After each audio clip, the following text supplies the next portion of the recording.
Hello, everyone. Welcome to my YouTube channel, Prof. Jeffrey Sachs Fan World, and here is today's content. There are moments in global politics when a single decision reveals far more than what appears on the surface. A defense contract becomes a geopolitical message. An investment becomes a strategic realignment. A partnership becomes a signal to friends and adversaries alike. And when I look at South Korea's unprecedented $350 billion investment into the United States tied to access to nuclear submarine capability, I see exactly such a moment. Not a transaction, but a turning point. Nuclear submarines are not ordinary weapons. They are symbols of national ambition, tools of hidden deterrence, and platforms of enduring strategic influence. They operate beneath the waves, but their meaning is felt on the surface, shaping perceptions, shifting alliances, and unsettling adversaries. When a nation seeks them, it signals that it is no longer satisfied with simple defense. It is preparing to play a larger, riskier game. South Korea's interest in nuclear submarine technology must be read in this light.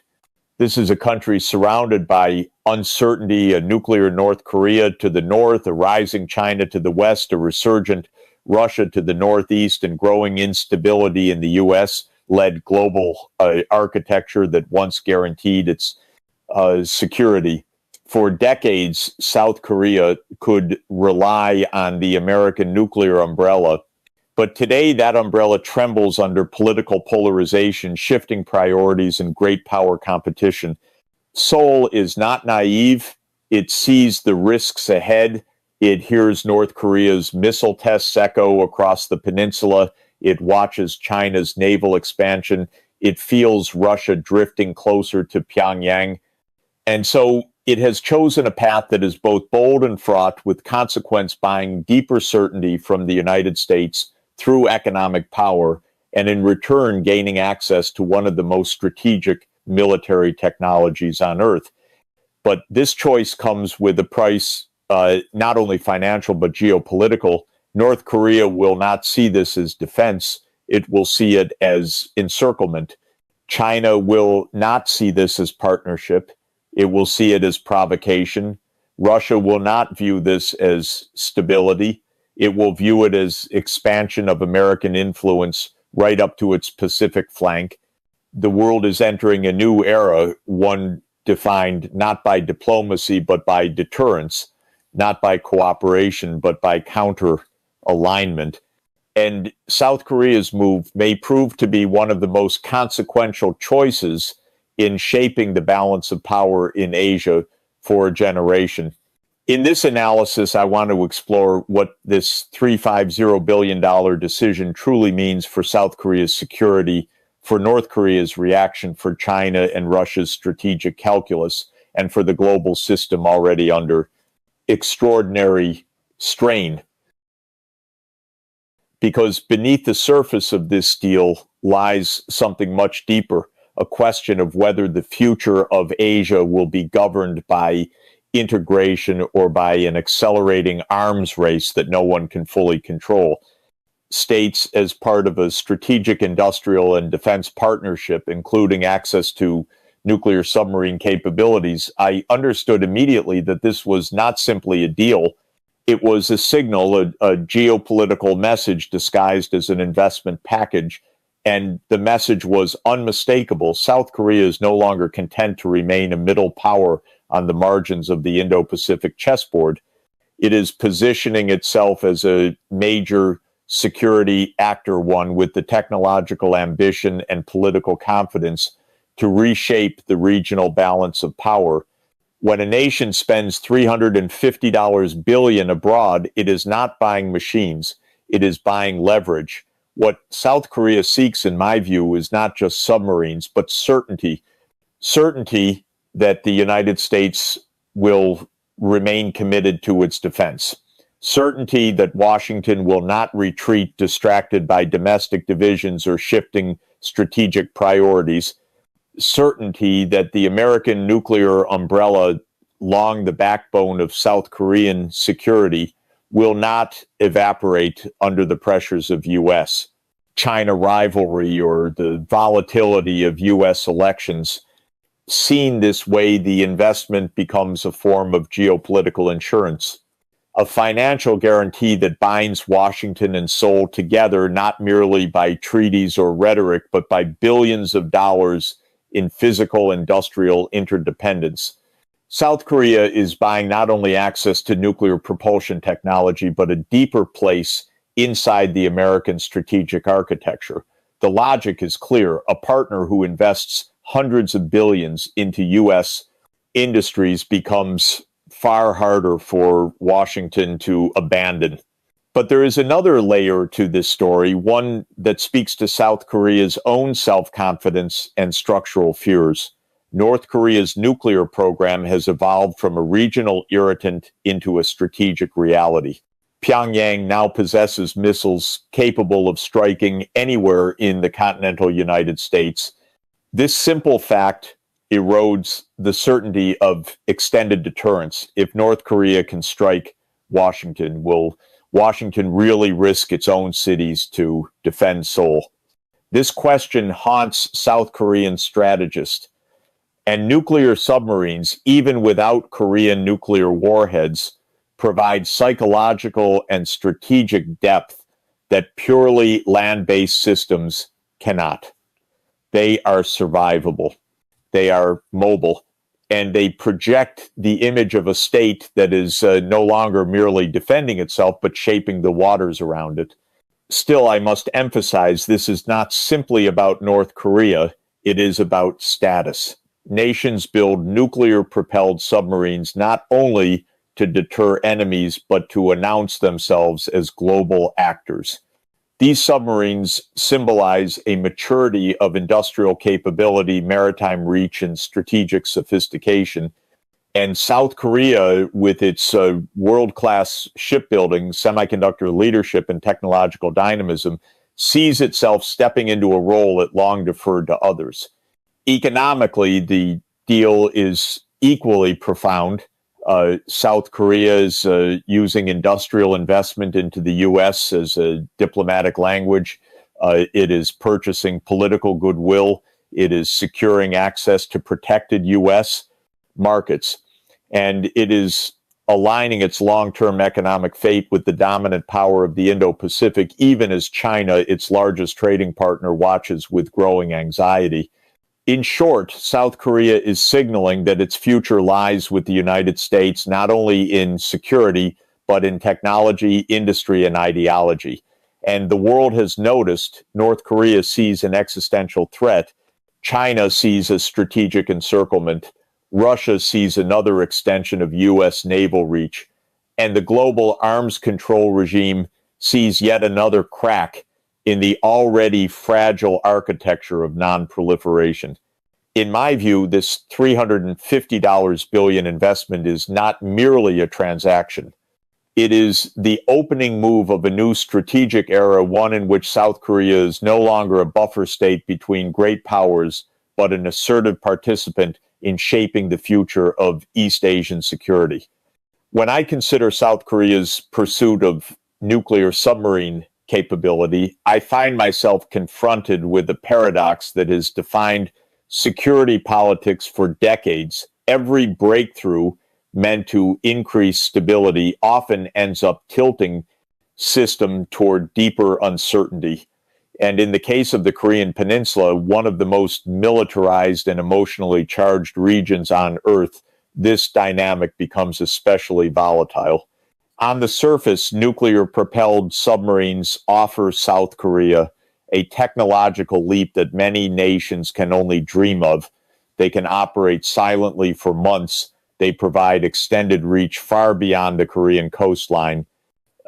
They offer second strike capability even without nuclear warheads, and they signal that Seoul is no longer dependent solely on the United States for maritime deterrence. From a purely operational standpoint, I understand why South Korean strategists find these submarines attractive.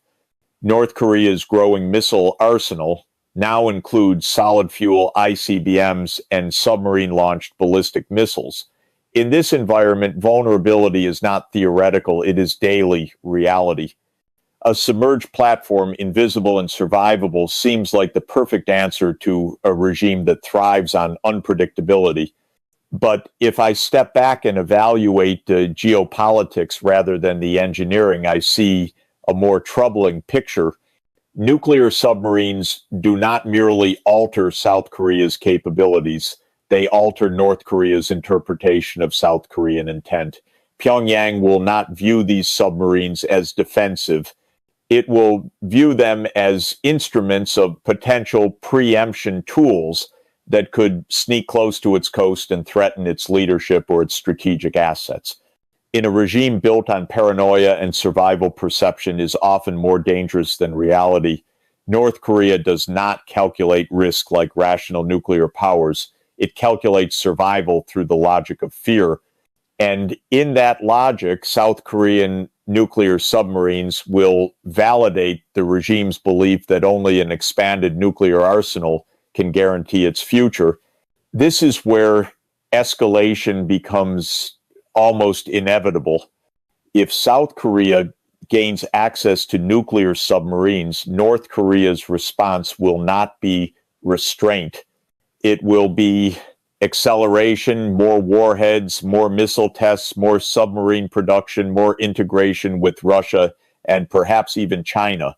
Every additional South Korean capability will be met with a renewed arms buildup in the North, creating a feedback loop of militarized insecurity.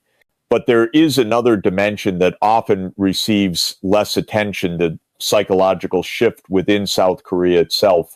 Once a nation acquires nuclear submarine capability, even if under U.S.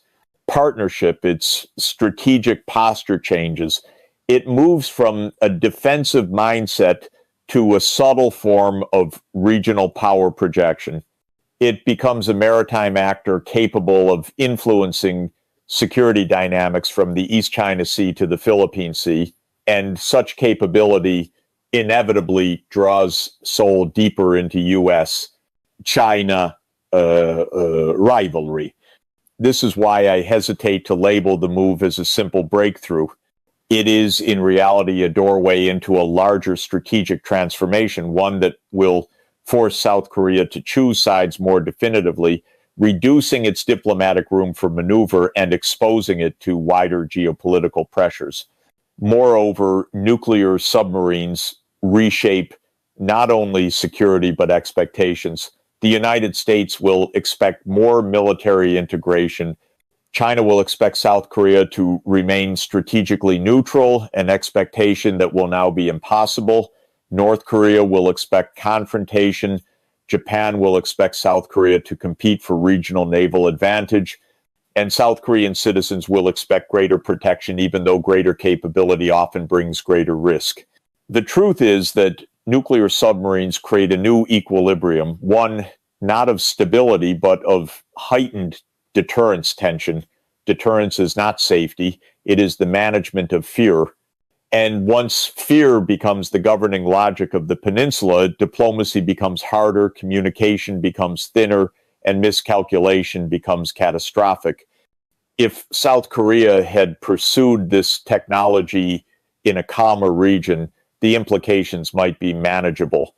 But in the Korean Peninsula, a place where history, ideology, and insecurity collide, the consequences reverberate far beyond the military domain. As I see it, the question is not whether nuclear submarines make South Korea safer. The real question is whether the peninsula can remain stable when every step taken for defense is seen as provocation and every sign of strength accelerates the cycle of fear that has defined this region for generations.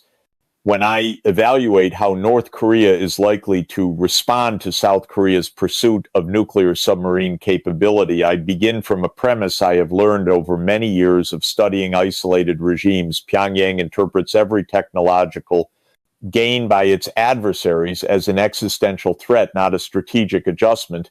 And when a regime believes its existence is in danger, its answer is rarely moderation, it is escalation. The regime is already committed to producing warheads at a pace unseen in previous decades. Access to nuclear submarine technology for the South will accelerate this effort. Expect rapid development in solid fuel ICBMs, hypersonic gliders, tactical nuclear weapons for battlefield use. For North Korea, quantity is as important as quality. A larger arsenal ensures survivability. 2, escalatory demonstrations. North Korea thrives on symbolic messaging.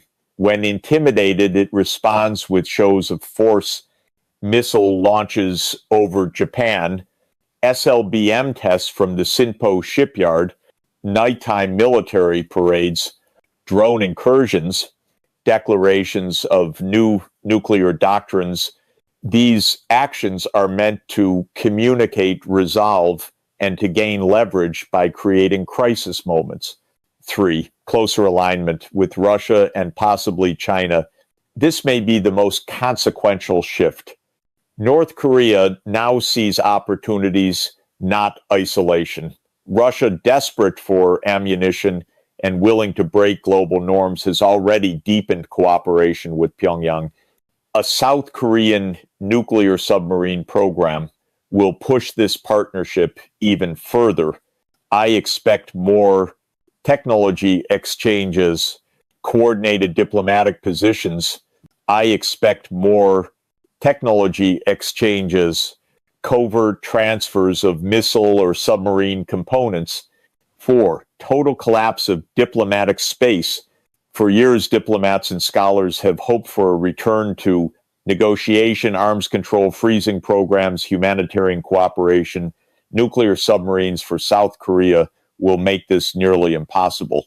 North Korea will argue denuclearization is dead. Negotiations are pointless. Nuclear buildup is irreversible. The axis of containment, US, Japan, South Korea, requires counterbalance. This locks the peninsula into a permanent cycle of militarized tension where diplomacy becomes performative rather than substantive. From my perspective, the tragedy here is not simply strategic escalation. It is the erosion of hope that the Korean Peninsula might escape the logic of fear that has governed it since 1953. Nuclear submarines will not push North Korea toward dialogue. They will confirm every fear, justify every missile launch, and empower the hardliners who have long argued that security comes only from more nuclear firepower. When fear becomes the dominant logic, diplomacy has no oxygen left. And on the Korean Peninsula, where miscalculation has the highest imaginable cost that should worry all of us, when I step back and observe the geopolitical landscape surrounding South Korea's pursuit of nuclear submarine technology, I cannot see it in isolation. This is not a bilateral issue between Seoul and Washington. It is a move that reverberates across the entire Indo-Pacific, touching the strategic nerves of China and Russia, 2 nations already deeply suspicious of U.S. intentions and increasingly aligned against American influence. For both Beijing and Moscow, South Korea's nuclear submarine ambitions are not interpreted as a reaction to North Korea. They are seen as a pillar in a broader U.S.-led containment architecture aimed at encircling China and weakening Russia's position in Northeast Asia. And in this perception, the consequences become far more dangerous than the technology itself. Let me begin with China. China's viewpoint submarines are not the real threat. Alignment is, from Beijing's perspective, the most alarming aspect is not the submarine capability itself, but what it represents South Korea shifting more decisively into the American strategic camp. For decades, China has relied on South Korea's economic interdependence as a buffer against full military alignment with Washington. But a nuclear submarine deal mirroring aspects of AUKUS signals something different. South Korea is now willing to tie its long-term security identity to the United States, even at the cost of worsening relations with Beijing. China sees nuclear submarine technology as a breach of non-proliferation norms, a precedent that weakens Beijing's argument against nuclear sharing in Asia, a threat to its maritime operations in the Yellow Sea, East China Sea, and Western Pacific. Beijing will almost certainly respond in asymmetric ways, strengthening naval and air forces near the Korean Peninsula, tightening strategic cooperation with Russia, expanding influence operations inside South Korea to shape public opinion, accelerating its military posture in disputed waters. This is not escalation through confrontation, but escalation through strategic counterpositioning, a quiet but deliberate shift, Russia's viewpoint, an extension of NATO into the Pacific. For Moscow, the implications are equally serious. Russia sees the Pacific as its second strategic theater, the anchor tying its Far East to its Arctic ambitions. When South Korea deepens military integration with the United States, Russia reads it as NATO logic moving into Asia. This perception is intensified by U.S.-Japan defense integration, the Quad's influence, AUKUS nuclear submarine cooperation, expanded missile defense networks, and now South Korea's own pursuit of nuclear-propelled platforms. For Russia, the Korean Peninsula becomes yet another flank of American military pressure. And because Moscow's relationship with North Korea has already expanded dramatically due to the Ukraine war, Russia will not hesitate to use Pyongyang as a strategic counterweight. I expect Russia to increase intelligence and military cooperation with North Korea, share dual-use technologies under the guise of civilian cooperation, coordinate maritime operations with China in the EC, divided by Sea of Japan, frame South Korea's move as destabilizing in global forums. The Ukraine war has pushed Russia into a tighter orbit with North Korea. This submarine development will tighten that orbit further. A new regional triangular alignment. What we are seeing, in effect, is the emergence of two rival strategic triangles, USA, Japan, South Korea versus China, Russia, North Korea, expanded missile defense networks, and now South Korea's own pursuit of nuclear-propelled platforms. For Russia, the Korean Peninsula becomes yet another flank of American military pressure. And because Moscow's relationship with North Korea has already expanded dramatically due to the Ukraine war, Russia will not hesitate to use Pyongyang as a strategic counterweight. I expect Russia to increase intelligence and military cooperation with North Korea, share dual-use technologies under the guise of civilian cooperation, coordinate maritime operations with China in the EC, divided by Sea of Japan, frame South Korea's move as destabilizing in global forums. The Ukraine war has pushed Russia into a tighter orbit with North Korea. This submarine development will tighten that orbit further. A new regional triangular alignment.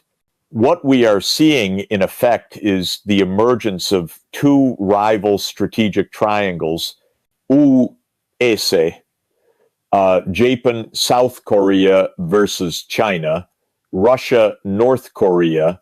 South Korea's submarine ambitions accelerate this polarization, and history teaches us that when regions crystallize into rigid blocks, diplomacy becomes narrower, escalation becomes easier, and miscalculation becomes deadly. The broader risk non-proliferation under threat. China and Russia will argue that the United States is rewriting the rules to empower allies while punishing adversaries, a double standard that undermines global non-proliferation. And whether we agree or not, the perception matters. It fuels justification for nuclear expansion from Pyongyang to Tehran to Moscow. In my view, South Korea's submarine ambition is not the spark that ignites conflict, but it is a pressure multiplier in a region already overloaded with mistrust, great power rivalry, and nuclear overhang. China and Russia will not stay passive. They will reshape their strategy in ways that ripple across the world.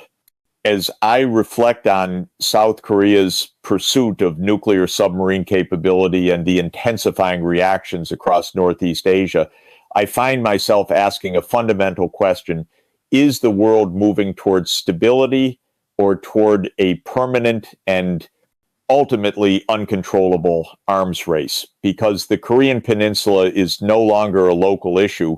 It has become a microcosm of the global struggle between security through cooperation and security through militarization. For decades, peace on the Korean Peninsula has been maintained not through disarmament, but through a tense equilibrium of deterrence. Now, with South Korea's ambition to gain nuclear-propelled submarines, that equilibrium is shifting.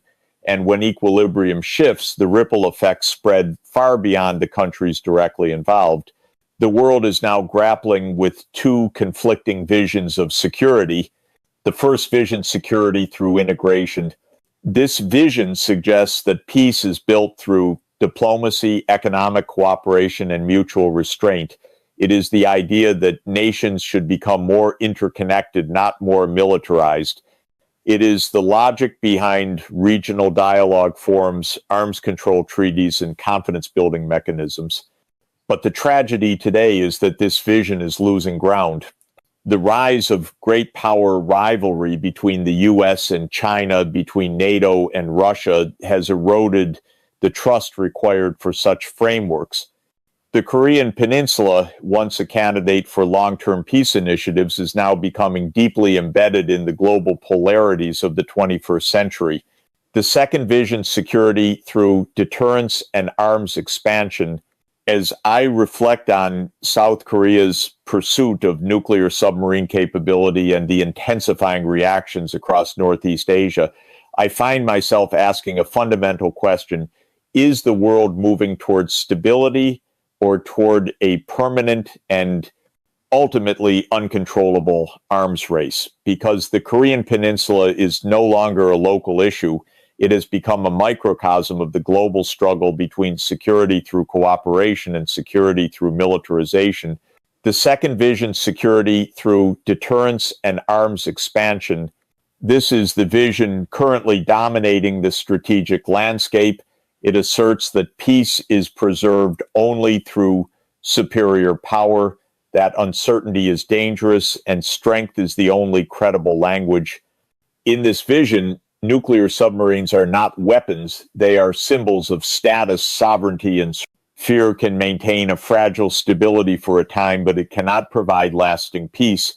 Fear creates miscalculations. Fear incentivizes arms races.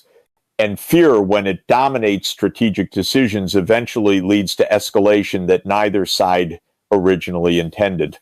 A global arms race driven by local insecurities.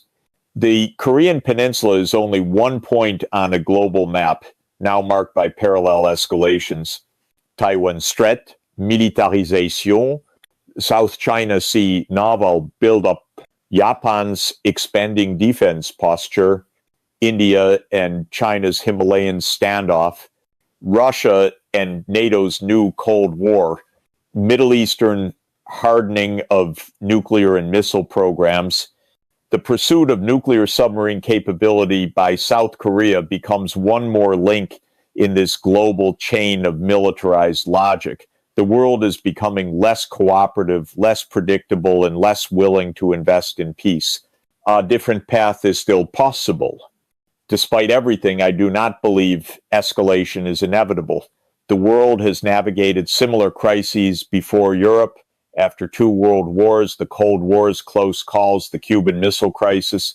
In each case, disaster was avoided, not through firepower, but through leadership grounded in restraint, diplomacy, and long-term vision.